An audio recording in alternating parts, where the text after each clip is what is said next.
शुभ प्रभातम। नमस्कार प्यारे विद्यार्थियों, आज हम आपके लिए देववाणी यानी संस्कृत विषय का टॉपिक आज हम आपके लिए लेके आए हैं, जिसे हम भाषाओं की जननी भी कहते हैं। संस्कृत भाषा सबसे सरल भाषा है, सबसे मधुर भाषा है। मैं आपको एक बात बताना चाहता हूँ, संस्कृत भाषा का इतना महत्व है कि व्यक्ति के जन्म से लेकर के मोक्ष तक काम आने वाली भाषा है संस्कृत। यानी इनके अलावा सभी कार्य अपूर्ण है, संस्कृत से ही सब संभव है। और आधुनिकता में देखें, नासा आपने सुना होगा नाम, जो एक अंतर्राष्ट्रीय संस्था अमेरिका की है, उसने भी संस्कृत भाषा को बहुत ही महत्व दिया है। और जो सारी इन्वेंशन हो रही है उनके वहाँ पे, कंप्यूटर से संबंधित, अंतरिक्ष से संबंधित, घटनाओं से संबंधित, वो संस्कृत पर आधारित हैं। तो आपसे निवेदन है कि संस्कृत भाषा को कम मत आंके। संस्कृत भाषा हमारी जननी है और देव भाषा संस्कृत भाषा आपके सभी के लिए बहुत ही महत्वपूर्ण है। आजकल हम सुनते हैं संस्कृत भाषा क्लिष्ट है, कठिन है। नहीं, संस्कृत भाषा सरल भाषा है, बहुत ही रोचक भाषा है। आपको इसको समझने की ट्रिक आनी चाहिए। तो मैं आपको बताना चाहता हूँ, जिस तरह आज हमारा टॉपिक है कारक व विभक्ति, बहुत ही महत्वपूर्ण टॉपिक है। प्यारे विद्यार्थियों, हमने हमारे अपने YouTube चैनल शहर हैप्पीनेस संस्कृत एजुकेशन पर संस्कृत स्वर, व्यंजन, वर्ण और उच्चारण स्थल, उनके आधार पर लिंग, वचन, कारक और पुरुष, शब्द रूप, धातु रूप, इनसे संबंधित बहुत महत्वपूर्ण वीडियोस अपलोड किए हैं। आप देखिए हमारा अपना YouTube चैनल शहर हैप्पीनेस संस्कृत एजुकेशन पर, जहां पर आपको विद्यालय शिक्षा के साथ साथ प्रतियोगी परीक्षाएं एवं बोर्ड में इम्पोर्टेंट टॉपिक के वीडियोस यहाँ अपलोड है। आप देखिए, जहां पर उपसर्ग, प्रत्यय, समास, संधि, संस्कृत से संबंधित वाच्य परिवर्तन किस प्रकार होता है, धातु रूप, शब्द रूप का प्रयोग कैसे करें, इनसे रिलेटेड बहुत सारे वीडियोस हमने अपलोड किए हैं हमारे अपने YouTube चैनल शहर हैप्पीनेस संस्कृत एजुकेशन पर। तो विद्यार्थियों, आज हम पढ़ते हैं आपके कारक व विभक्ति। क्या होता है कारक? क्रिया को संपादित करने वाला ही कारक है। अर्थात क्रिया, जैसे राम पुस्तक पढ़ता है, पढ़ना के लिए को, तो पुस्तक को पुस्तक कर्म है और पढ़ना क्रिया। तो पुस्तक को पढ़ने का काम जो बीच में हमने को शब्द लगाया है, वो क्या कहलाता है? कारक कहलाता है। तब मैं आपको लिखवाना चाहता हूं, लिखिए मेरे पीछे, यानी क्रिया जनकम कारक। क्या बात? क्रिया जनकम कारक, अर्थात कारक है क्रिया का, क्या है? जनक कारक होता है। अर्थात क्रिया करोति इति कारकम, क्रिया करोति इति कारकम, यानी जो क्रिया को संपादित करता है वही कारक कहलाता है।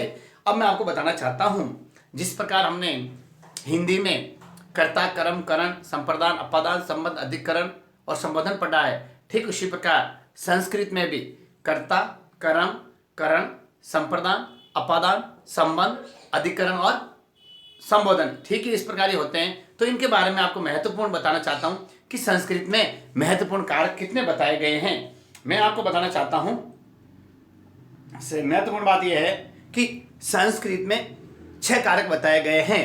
संबंध कारक और संबोधन को कर्ता से संबंधित रखा गया है। यह भी बात जानकारी रखनी है आपको कि संस्कृत में 6 कारक का ही महत्व बताया गया है। यानी संस्कृत में मुख्य 6 कारक होते हैं: कर्ता, कर्म, करण, संप्रदान, अपादान और अधिकरण। संबंध कारक और संबोधन है वो कर्ता से संबंधित होते हैं। अब मैं आपको इसके साथ एक मैंने लिया था आपके लिए, देखिए विभक्ति। विभक्ति क्या होती है? संस्कृत में 7 विभक्तियां होती है, 8 संबोधन होता है: प्रथमा, द्वितीय, तृतीय, चतुर्थी, पंचमी, षष्ठी, सप्तमी और संबोधनम। उसके साथ में कारक चिन्ह होता है। कर्ता ने कर्म को करण से, संप्रदान के लिए अपादान से अलग, संबंध काके की, अधिकरण में पे पर, संबोधन है अरे वाह। तो ये मैं आपको बताना चाहता हूं कि किस प्रकार हम इनका उपयोग और प्रयोग विभक्ति के हिसाब से करते हैं। सबसे पहले महत्वपूर्ण बात मैं आपको बताना चाहता हूं कि हम किसी कार्य को करने वाला कर्ता कारक होता है, उसके साथ हमेशा प्रथमा विभक्ति होती है। जैसे देखो, कर्ता काम को करने वाले के लिए, तो अब आप लिख लीजिए मेरे साथ साथ, कारक, विभक्ति और कारक चिन्ह आप भी लिख लीजिए। देखो आप बहुत ही महत्वपूर्ण काम आएगा कारक चिन्ह। उसके बाद में हम आपको बताएंगे कि किस प्रकार कौन से शब्द के साथ हम कौन सी विभक्ति का प्रयोग उचित रहेगा। बोलो मेरे पीछे बोलिए। कर्ता ने प्रथमा, कर्ता विभक्ति आएगी प्रथमा और कारक चिन्ह आएगा ने। आप भी बोलिए मेरे बात। कर्ता प्रथमा ने कर्म, क्या है तो कर्म के साथ कौन सी विभक्ति लगे हमेशा द्वितीया को। अब इसके साथ साथ मैं आपको एक एग्जाम्पल भी बताऊंगा, पहले लिख लेते हैं। कर्ता कर्म करण तृतीया से संप्रदान, संप्रदान कारक के साथ हमेशा चतुर्थी विभक्ति लगती है, समझ आए, के लिए। ये भी आप महत्वपूर्ण साथ ध्यान रखो। कर्ता के साथ हमेशा प्रथमा विभक्ति, कर्म के साथ हमेशा द्वितीय विभक्ति, कर्म कारक के साथ हमेशा तृतीय विभक्ति, संप्रदान कारक के लिए हमेशा चतुर्थी विभक्ति। अपादान क्या आएगा अपादान के साथ पंचमी विभक्ति आएगी। ध्यान रखा आप हमेशा, इसके होता है से अलग या पृथक, से अलग, से अलग। इनके साथ साथ अभी आपको एग्जांपल बताऊंगा, बहुत अच्छी तरह समझ आएगा। अब इसके बाद में आता है संबंध, षष्ठी, काके की, अधिकरण लिखते रहिए आप भी। सप्तमी में पे पर, में पे पर। आगे आता है संबोधन,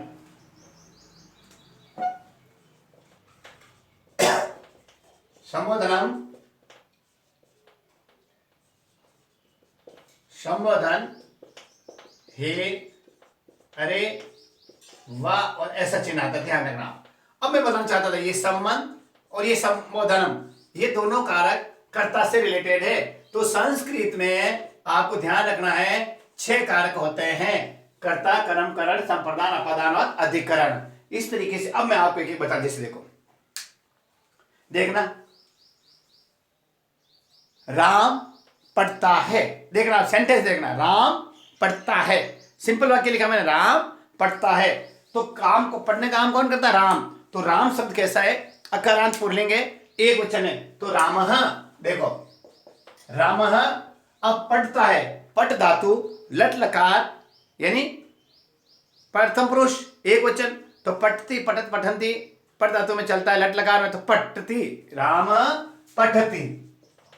ये आ गया सीधा शब्द। पढ़ने का काम कौन करता है, रामा पढ़ती। तो राम अकारांत पुल्लिंग एक वचन है और पट धातु चाहिए आ गया। तो इस तरीके से जो कर्ता काम को करता है वो राम ने पुस्तक पढ़ी। अब जैसे देखो, तो रामः, ऐसा समझे, रामः आ जाएगा, वो आएगा, क्योंकि काम को करने वाला कौन है, राम। अब दूसरे देखो, वह पत्र लिखता है, वह पत्र लिखता है। देखो वह, स तो ते, तो क्या होता है, अस्मत् अहम वयम, युष्मत् त्वम अवयम, आया समझे। और तत् के लिए स तो ते आया समझे। इस तरीके से हमने अस्मत्, युष्मत् और तत् शब्द के रूप में हम इनको यूज ले सकते हैं। तो वह को संस्कृत में कहते हैं, देखो श पुल्लिंग, सा स्त्रीलिंग, आया समझे। तो स, तो क्या वह पुस्तक, वह पत्र लिखता है, इसको देखो द्वितीय के साथ में कैसे जोड़ता हूं, स पत्र को लिखता है, वह पत्र को लिखता है। तो पत्र नपुंसकलिंग, जिस तरह फलम फले फलानी चलता है, फलम फले फलानी, फलम फले फलानी प्रथमा, फलम फले फलानी द्वितीय। तो जब आएगा पत्रम पत्रे पत्राणी, पत्रम पत्रे पत्राणी, पत्रम द्वितीय एक वचन, तो क्या आएगा, सह पत्रम लिखति।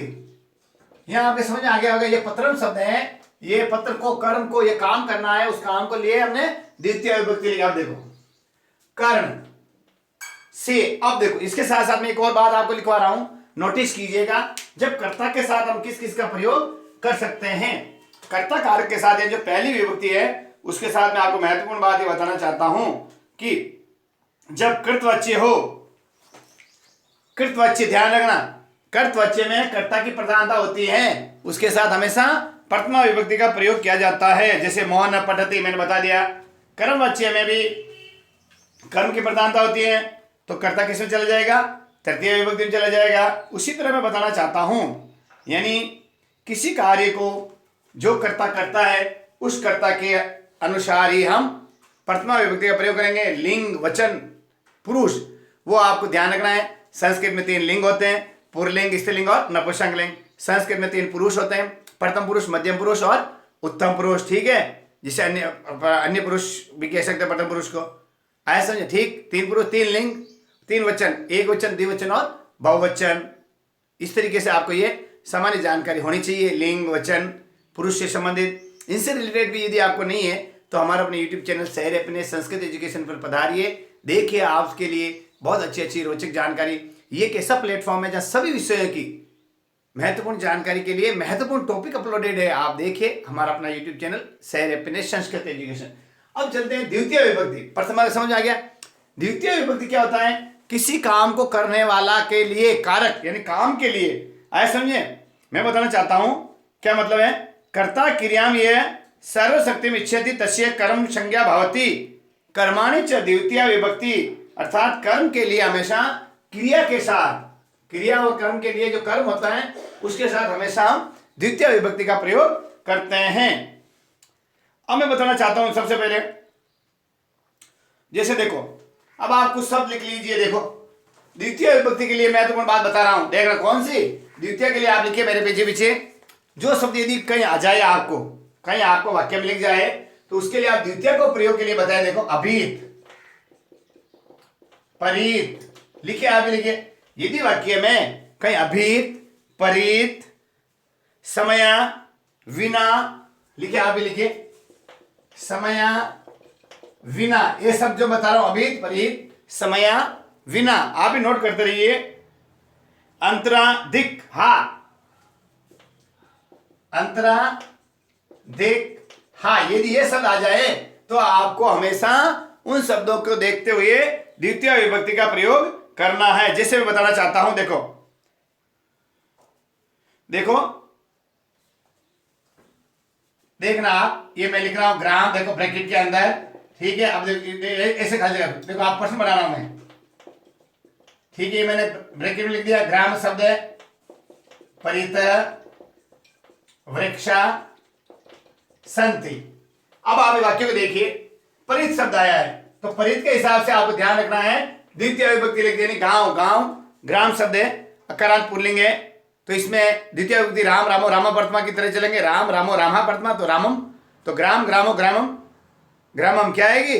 ग्रामम। तो क्या है ग्रामम, क्यों आया आपको पता होना चाहिए कि ग्रामम इस परित शब्द के योग से, जब परित शब्द यदि वाक्य में है, अभीत, परीत, धिक, समय, विना, अंतरा, दिक, हा, इनके योग से हमेशा द्वितीय विभक्ति का प्रयोग होता है। आ गया कंफ्यूजन दूर? चलो अब हम चलते हैं तृतीय विभक्ति के लिए। अब मैं आपको महत्वपूर्ण बात बताना चाहता हूं। हम चल रहे हैं तृतीय विभक्ति के लिए। तृतीय विभक्ति क्या होता है? किसी कार्य को द्वारा, से द्वारा, से और द्वारा, ये लिख लिया होगा आपने। देखो, अभीत, परीत, दिक वाला आ गया समझे। कार्य का तीसरा ले रहे हैं हम, करण कार्य। क्या ले रहे हैं आपके लिए? करण कार्य के लिए आपको महत्वपूर्ण बात बताना चाहता हूं कि इसके लिए महत्वपूर्ण बात यह है, सुनो आप, क्या बात है कि क्रिया सिद्धो यत सर्वाधिक सहायक भवति तस्य कारकस्य करण भवति, अर्थात साधकतम कारणम, साधकम, सह साकम समम, सह साकम, देखो आप सब लिखिए, सह साकम, तीसरी सह साकम समम, आया सब, सह साकम और समम। इसके बाद में हेतु प्रकृति, लिख लीजिए आप भी, हेतु प्रकृति, ये शब्द आ जाए, इनके योग से हमेशा तृतीय विभक्ति का प्रयोग हम करते हैं। जैसे देखो, देखो बताता हूं, जनक, ब्रैकेट में पुत्र, सह गच्छति, स शब्द आ गया, क्या आया? तो पुत्र, पुत्र अकारांत पुल्लिंग है। राम, रामो, रामा प्रथमा, रामम, रामो, रामान्वित, रामेण, रामाभ्याम, रामे तृतीय, रामेण अकारांत पुल्लिंग, तृतीय विभक्ति एक वचन, तो पुत्र की तृतीय विभक्ति होगी पुत्रेण। तो जनक, पुत्रेण सह, पुत्रेण क्यों आया तृतीय विभक्ति? ये सह शब्द देखा आपको, ये जो सह शब्द है हमने बताया सह शाकम समम हेतुवाम तृतीय विभक्ति का प्रयोग करते हैं, इसीलिए आपको क्या है जनक पुत्रेण सह गच्छति। आगे समझे आपके इस तरीके से सह शाकम के योग से। और हमेशा महत्वपूर्ण बात है भाववाच्य और क्रमवाच्य, भाववाच्य और क्रमवाच्य शब्दों में भी तृतीय विभक्ति का प्रयोग होता है। जैसे जागृति कलमें लिखती, जागृति कलमें लिखती यानी कलम, जागृति कलम के द्वारा लिखती है, से द्वारा। अब एक महत्वपूर्ण बात अंग विकार, ये आप याद रख लीजिए। आप चाहे विद्यालय परीक्षाएं हो, चाहे बोर्ड परीक्षाएं हो, चाहे कोई भी प्रतियोगी परीक्षाएं हो, उसमें ये सब जरूर एक तृतीय विभक्ति से संबंधित महत्वपूर्ण जानकारी बताई जाती है। अंग विकार यानी दिव्यांग हो, जैसे सपादेन खंज अस्ति यानी वो पैर से, एक पैर से लंगड़ा है। सपादाभ्याम दोनों पैरों से। सनेत्रेण कान अस्ति, सनेत्राभ्याम कान अस्ति यानी दोनों आंखों से। नेत्र अकारांत पुल्लिंग, तो नेत्रेण रामेण रामाभ्याम रामेभ्य, इस तरीके से रामायण एक वचन, रामाभ्याम द्विवचन, तो ठीक। पादेन एक पैर, पादाभ्याम दो पैर, तो देखो पादेन खंज। अब आप सब देख लीजिए यदि वाक्य में खंज आया समझे, और कान गंज, ये जो मैं बता रहा हूं आपको पादेन खंज कान गंज। इसके बाद मैं आपको बताना चाहता हूं बधिर बहरा, ये सब ध्यान रखो आप। यदि वाक्य में खंज कान बधिर अंध, अब अंध, अंध भी, कान को अंध भी कह सकते हैं, और खलवाड़ गंजा, गंजा क्या कहते हैं खलवाड़। यदि ये शब्द आ जाए तो आपको तृतीय विभक्ति का प्रयोग करना है। जैसे देखो सह, अब ब्रैकेट मिल गया, नेत्र कान अस्ति, देखो आप तो क्या हो जाएगा स नेत्रेण कान अस्ति, आया समझे? क्यों कि तृतीय विभक्ति आपके एक वचन, और नेत्राभ्याम भी हो सकता है, दोनों आंखों से हो तो नेत्राभ्याम। साधु पादेन खंज अस्ति, इस तरीके से मैंने आपको जो समझाया है आपको अच्छी तरह समझ आ गया। जो हमने बताया क्या हेतु, हेतु के लिए देखो यानी किसके तृतीय हेतु यानी होता है, देखता है। जैसे देखो पुण्य से हरि को देखा, पुण्य से हरि को देखा, तो क्या गया पुण्यन हरि दृष्ट। प्रकृति के लिए देखो स प्रकृत साधु अस्थि, प्रकृति यानी स्वभाव से, स प्रकृत साधु अस्थि, तो प्रत्येक शब्द में हमने तृतीय विभक्ति लिखी। जैसे गणेश सुख से जीता है, गणेश सुखेन जीवती, सुख शब्द की तृतीय विभक्ति सुखेन आ गया। अच्छी तरह समझ आया आपको? इस तरीके से हमने आपको जो कारक और विभक्तियां हैं, इनके तीन कारक कर्ता ने कर्म को करण से द्वारा से संबंधित आज हमारे अपने YouTube चैनल सैर हैप्पीनेस संस्कृत एजुकेशन में आपको बताया कि किस प्रकार आपके प्रश्न पूछे जाते हैं, तो आप किस प्रकार से इनके उत्तर देने हैं। कारक से संबंधित बहुत महत्वपूर्ण जानकारी हमने आपको बताई। तो अगला जो आएगा, अगले वाले वीडियोज में हम आपको संप्रदान कैसे करें, चतुर्थी विभक्ति, पंचमी, षष्ठी, सप्तमी का प्रयोग। तो देखिए हमारा अपना YouTube चैनल सैर हैप्पीनेस संस्कृत एजुकेशन, और ज़्यादा से ज़्यादा विद्यार्थियों तक शेयर कीजिए। आगे समझे? ये आपको जो सब दिखाएं इनको याद दिमाग में रखना और पढ़ाई करते रहना। नमस्कार।